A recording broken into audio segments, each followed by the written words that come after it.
A população nativa do Brasil soma mais de 300 povos e 200 línguas indígenas e ocupa atualmente cerca de 13% de todo o território nacional.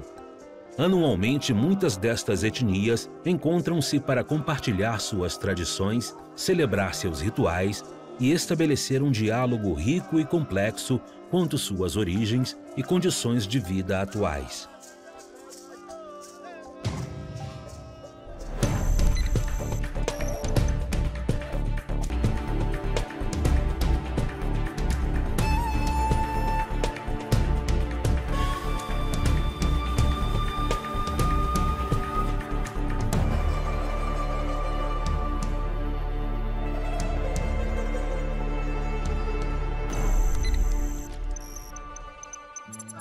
É uma festa muito boa.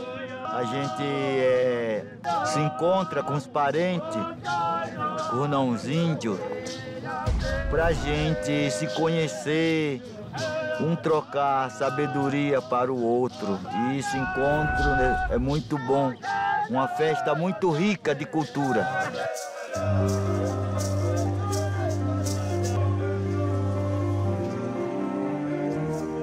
A tradição indígena preza pela troca, pela escuta do outro, pela harmonia com a natureza. Nesta ética coletiva, todas as tardes as tribos se reúnem no pátio do espaço para expressar suas culturas através de músicas, danças e rituais.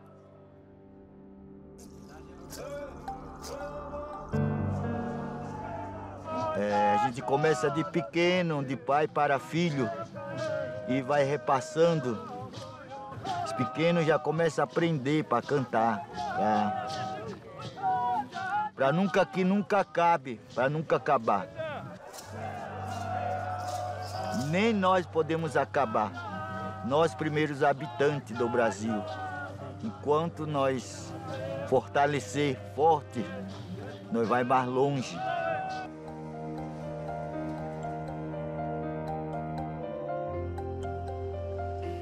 Pois é, hoje eu considero a questão do atendimento à saúde aos povos indígenas a questão mais grave que se tem a atacar. Né? É um sistema, chama SESAI, Secretaria Especial de Saúde Indígena, fica no Ministério da Saúde, a nível de secretaria, quer dizer, um nível logo abaixo do ministro. Mas como todo o sistema nosso, do SUS, o sistema governamental e não governamental, está dominado pelos grandes laboratórios, pelas grandes indústrias. Então, eles estão no SUS, eles estão no sistema SUS. O que nós, indigenistas, combatemos e, como é que se diz, defendemos, é que haja políticas diferenciadas para esses povos, porque essas políticas são feitas para o mundo urbano. Não tem as prevenções que eles falam, que tal, e tentam levar para lá e nunca dá certo, né? Então não há políticas diferenciadas. Então estão levando a, assim, partos quase 100% das mulheres na cidade, inclusive tem vários mecanismos que obrigam eles a ter, tem que fazer pré-natal, senão não pega Bolsa Família, não pega auxílio maternidade, etc. Tal. Tem a questão dos curadores, dos médicos curadores, que nunca são respeitados, nunca são nem chamados, nunca são consultados. Enfim, às vezes eles iniciam um tratamento num paciente deles, né, que são chamados dentro da aldeia, e chega um carro e toma da mão deles, leva sem perguntar, vem buscar, se não for agora, depois não dá mais. Ninguém pergunta, pô, está indo bem, não está indo bem, será que dá para ficar? Não. Leva para o hospital. Eu nasci no Brasil, então aprendi a falar em português, né? Aí depois eu passei um tempo da minha infância na Colômbia, que a minha mãe é colombiana, então aprendi a escrever e a ler em espanhol. Aí a minha mãe ela foi estudar na França e me levou junto, morei 4 anos na França e aprendi a gramática em francês, né? E também na escola aprendi inglês. Aí voltei para o Brasil, né, falar melhor o português, porque eu só falava português de criancinha. Então, Mas eu sinto que eu não falo nenhuma língua direito, não. O meu pensamento é todo misturado. Além de muitas pautas internas e intrínsecas às suas próprias tradições, o debate é em grande parte guiado pela interseção que a vida indígena possui com a vida do homem branco, e principalmente como esta fronteira é exercida e acontece. São privilégios das oportunidades de conhecer a diversidade que tem no mundo. Não foi um privilégio de ter dinheiro, não foi um privilégio de... Foi um privilégio mais de conhecer, de educação mesmo, porque quanto mais coisas a gente conhece de outras culturas, né, mais você vai aprender a conhecer a própria e também a respeitar a cultura do outro.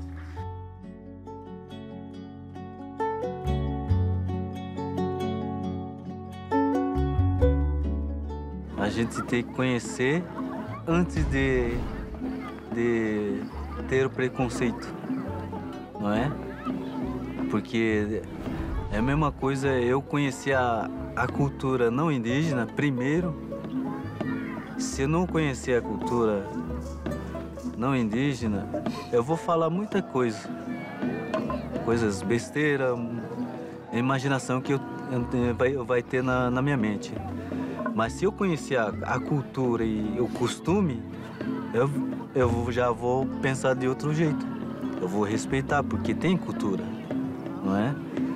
Então, é nessa maneira que o costume tem que ser humildade. O povo Guarani tem uma parte que é humildade. Ele gosta de aceitar outra cultura, né, o costume, mas não perdendo a raiz dele.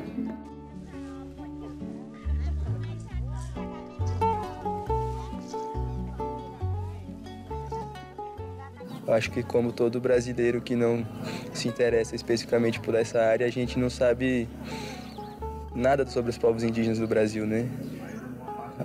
A única parte que os povos indígenas entram na história do Brasil é quando Pedro Álvares Cabral chegou no Brasil e encontrou os indígenas lá, e é só isso. Depois eles somem da história.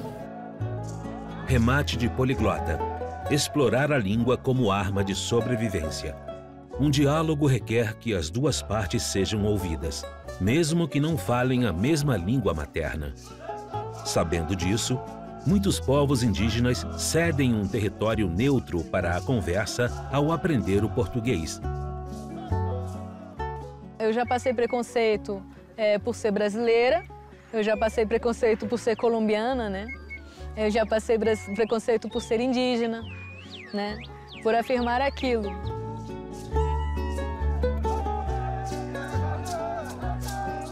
Tamanha é a importância da palavra em sua cultura. No entanto, enquanto para eles a fala é um instrumento de ação em si, o homem branco parece dar as costas a essa voz e responder com ações violentas.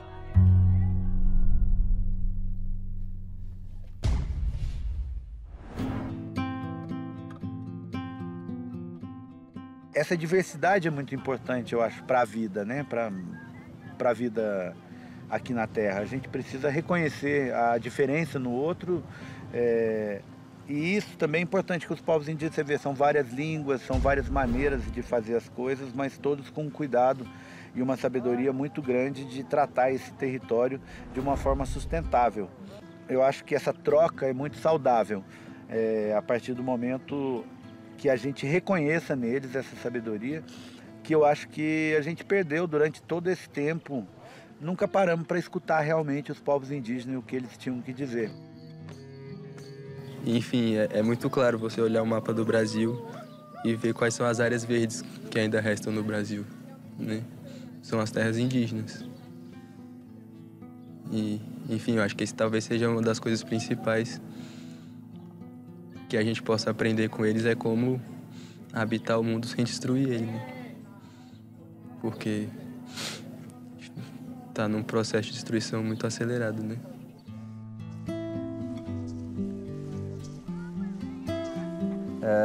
No Brasil, os povos indígenas, em muitos casos, foram expulsos das suas terras tradicionais, seus territórios tradicionais, e e expulsos para áreas mais pobres, não? Então perderam terras que eram muito mais produtivas do que onde vivem atualmente, não?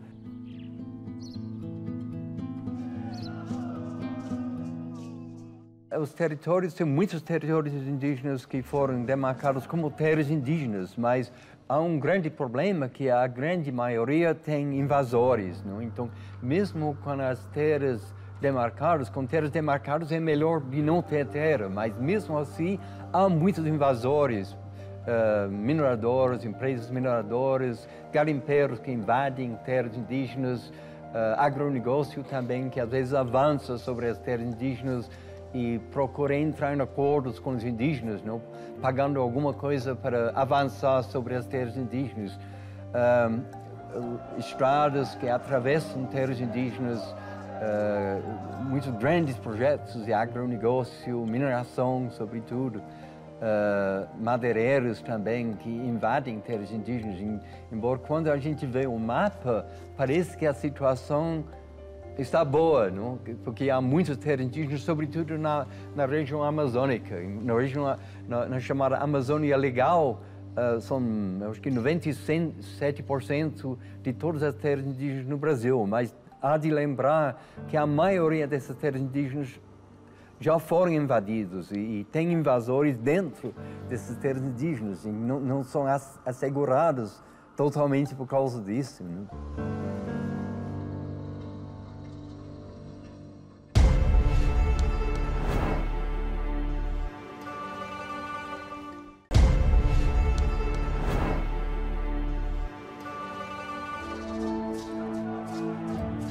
A discriminação e opressão do homem branco, através da invasão e grilagem de terras, destruição de reservas naturais de bosques e água, negação de sua sabedoria medicinal e tradições de parto, somam-se às questões intrínsecas e respectivas a cada tribo.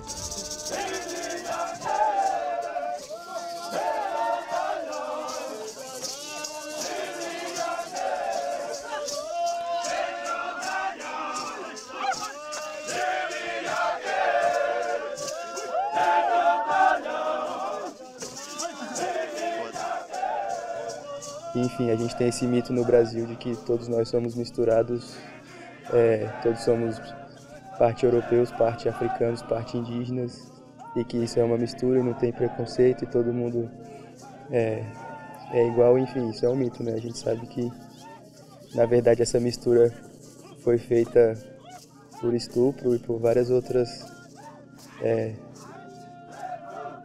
várias outras tragédias que aconteceram e vem acontecendo no decorrer da história, né? Então, talvez por isso que tanto os povos indígenas quanto os negros estejam um pouco apagados dessa história, porque se prega que a gente é uma mistura dos três, só que o lado que se conta é só de um dos três, né?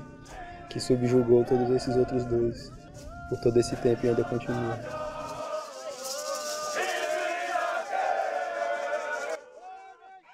A música está muito presente dentro da realidade indígena.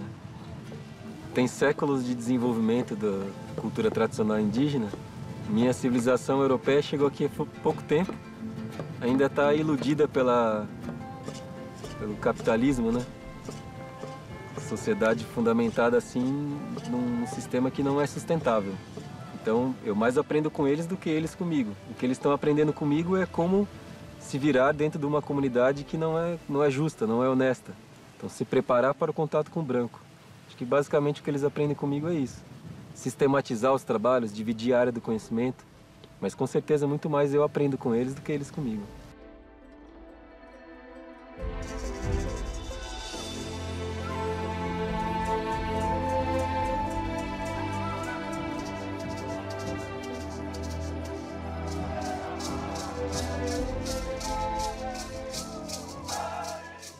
A natureza, a plantação, tudo era em harmonia, né? Não existia essa destruição que está acontecendo hoje, né? Dos recursos naturais. Então, acho que a sociedade não indígena tem muito a aprender, né? Com a sabedoria ancestral, que possa perceber que tudo tem vida, né? Que possa respeitar a terra e que possa andar sobre a terra de uma outra maneira, né? Respeitando o outro ser humano, respeitando a terra.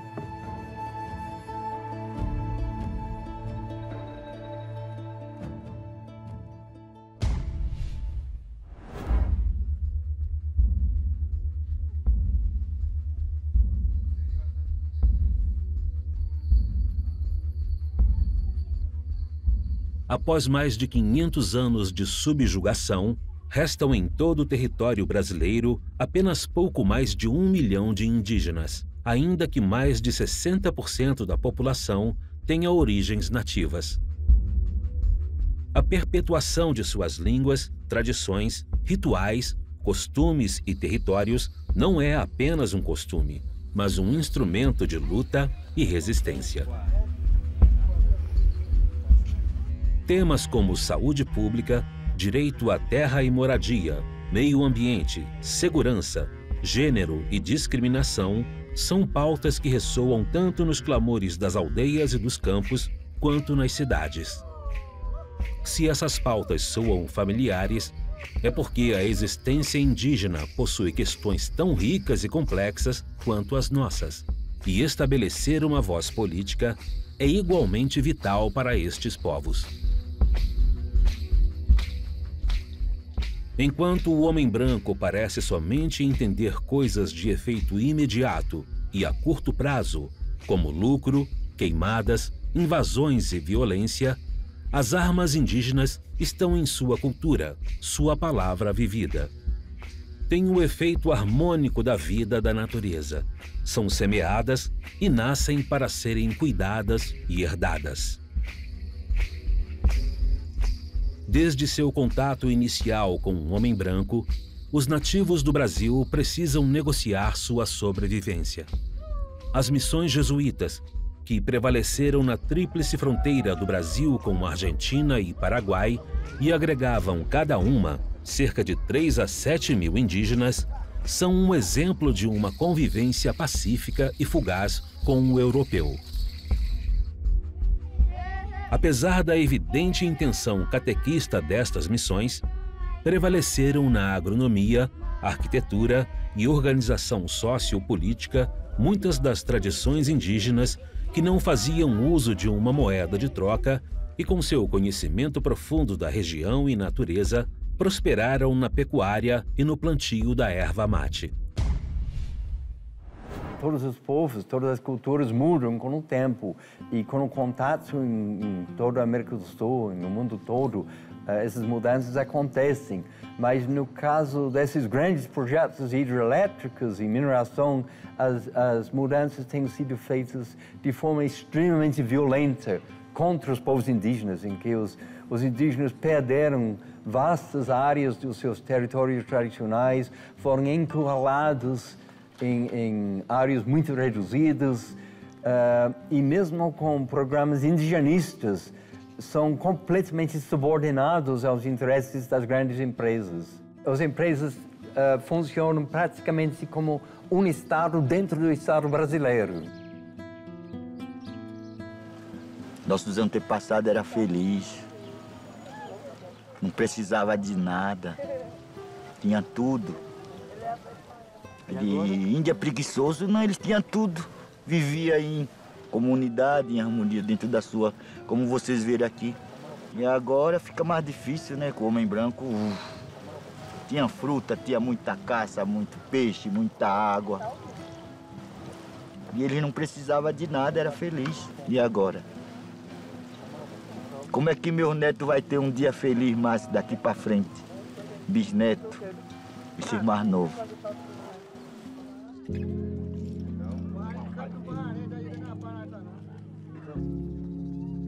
Ao cair da noite, começou um emotivo ritual de despedida.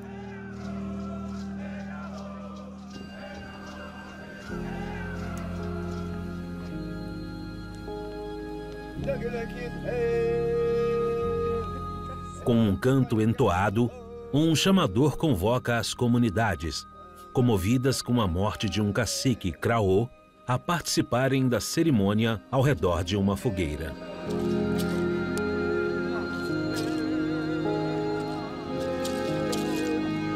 Na maioria dos povos originais, a morte não constitui uma tragédia, porque ela não significa o fim do ser. A morte é a culminação de uma etapa da vida. Ela permite a continuidade desse ser, na totalidade existencial do universo, através de seu espírito.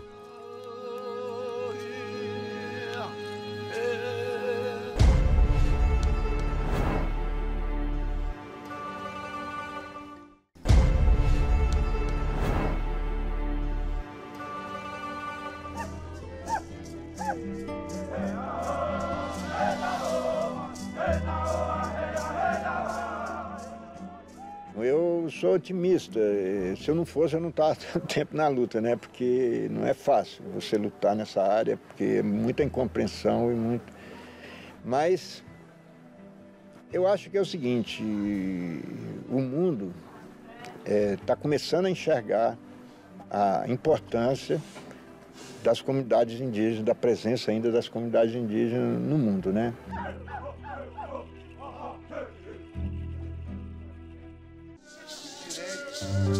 Ao final dos encontros de culturas originais, os caciques se reúnem para tirar conclusões.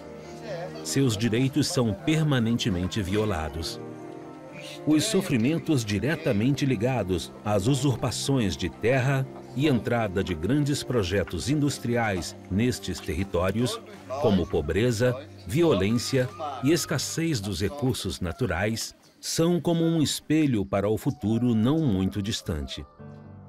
Dentro do mundo do homem branco tem coisa ruim. Tem os políticos lá no seu congresso, lutando, brigando pela terra, querendo tomar tudo terra dos índios. O pedacinho que a gente temos, eles querem tomar de novo. O Brasil era tudo dos índios, tamanho dos índios, o Brasil. Hoje o homem branco querendo tomar nossa terrinha que sobrou, né? Em volta dessas brigas, tem plantação de soja, destruindo o meio ambiente, rio secando, bicho morrendo. Então o homem branco não sabe cuidar da natureza. A complexidade dos temas indígenas ressaltam a resiliência e força de um povo que se recusa a ser apagado da história brasileira. A cegueira dos povos ditos civilizados torna invisível a ligação direta que estas lutas possuem com a vida nas cidades. Não bastasse a necessidade de resistir contra infinitas tentativas de extermínio de seus povos, terras e culturas, as tribos indígenas também precisam lutar contra o suicídio ambiental, social e econômico do homem branco.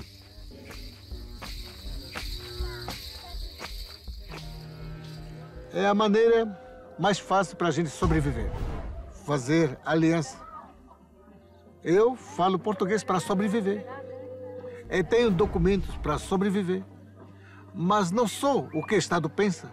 Acima de tudo, eu sou tucano e Ipamaçã em primeiro lugar. Eu acredito na minha ciência, na minha lei antiga, que não muda. 60% da população brasileira são mestiços. E essa mestiçagem está viva. São nossos sobrinhos, são nossos parentes. Compete a mim, a toda a sociedade, falar aquilo que nos importa. O valor das culturas indígenas. Um guerreiro nunca perde a esperança.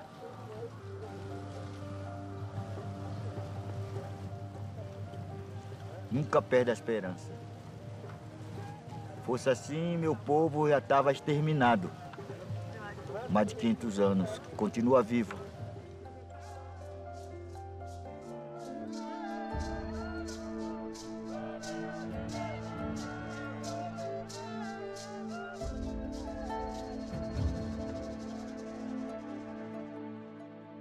Dentro da luta deles, dessa geração que construiu o movimento indígena no Brasil, havia o pensamento, continua tendo o pensamento, que a maneira de nós sobrevivermos, resistirmos a esse choque, a esse encontro, a esse impacto, é apenas sendo nós mesmos. Esperança eu tenho, né? Esperança a gente sempre tem. E estamos na busca, na luta, nessa luta pacífica, né? Mas eu acredito que a gente se transformando, a gente transforma a nossa volta, né? Buscando essa transformação interna e fazendo o que a gente pode, né, no mundo.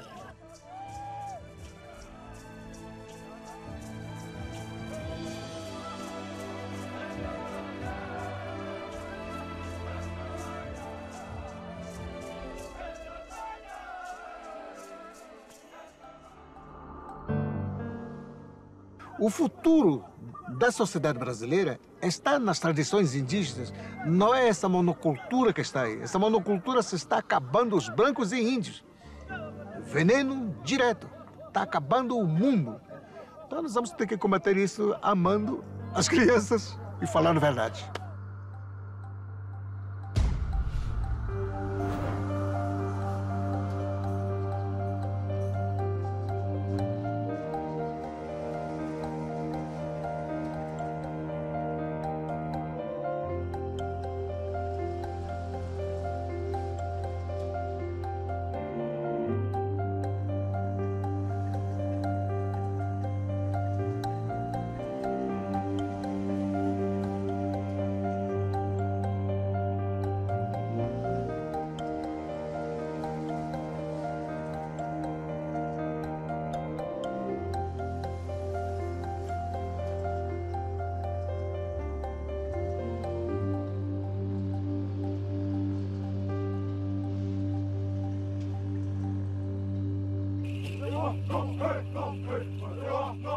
Hey!